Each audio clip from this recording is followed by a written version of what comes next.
and welcome to Food Without Borders. I thought I should share a recipe that is a complete crowd pleaser.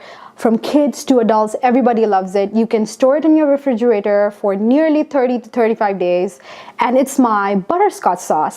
Now you might wonder what's the difference between a butterscotch sauce and a caramel sauce, and the biggest difference is that for the butterscotch sauce you use brown sugar, and for the caramel sauce you use white sugar. So basically butterscotch sauce is like the exotic sister of caramel sauce. So now let's get started. So I am going to add all the sugar in this saucepan. Now the one thing that you will need to remember is using a deeper pot, because when you add the cream it will tend to bubble up, and if you have a shallow pan it will just overflow and it will create a mess. And really, I mean, the whole idea of making this is not to clean up after yourself.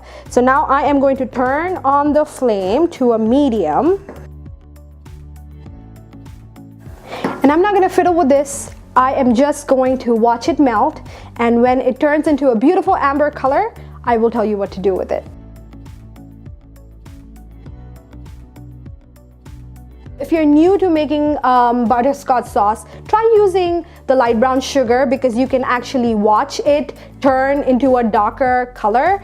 With brown sugar, the regular brown sugar, it's really hard to predict. Also, this is a recipe where you really need to pay close attention to. You always have to have an eyeball on this caramel. I feel like the caramel is almost to the color that I like. It is a deep amber. To this, what I have done is I have separated a little bit of the heavy whipping cream on the side, because this will bubble and I don't want to add everything into it and have the whole thing spill over. And I will also lower the flame, which is on low right this moment.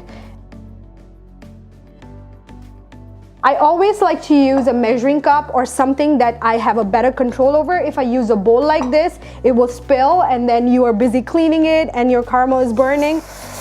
Give it a mix. See how it bubbles? Oh geez. All right. This process is called tempering, where I am trying to lower the temperature of the sugar. I am going to add the salt.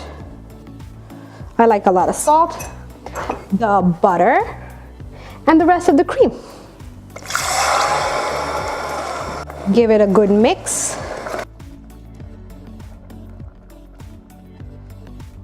Make sure everything is nicely dissolved. Now that everything has nicely dissolved, I am going to increase the flame to a medium and let this cook for somewhere between 4 to 6 minutes. What I'm looking for it is to reduce into a texture somewhere between maple syrup and honey, and when it gets to that texture, I am going to transfer it, and I'll come back and show you what I'm doing with it.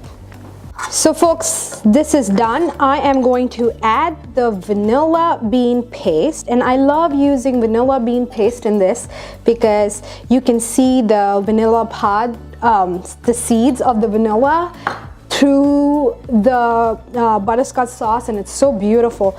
It seems to me that it's easier to pour when it's warm. Pour this into these jars. Now I'm gonna let it cool completely and then close the lid tight, and this can stay in the refrigerator for about 30 days like I said. So one of the fun ways of serving this is, of course, you can serve it with ice cream, or you can use it with some apples or fresh fruits. I like to serve it like a fondue, where I have a sponge cake cut in squares, I have some brioche cut in squares, I have some fresh fruits, strawberries, blackberries, and this is a great fondue, just like chocolate. You can have this on the side, and people can dip their whatever they like, their cake, bread, whatever fruit of their choice, and they can have it, and it's so delicious. So give this recipe a try, let me know what you think, and if you haven't subscribed, hit subscribe, and I will see you next week. Bye.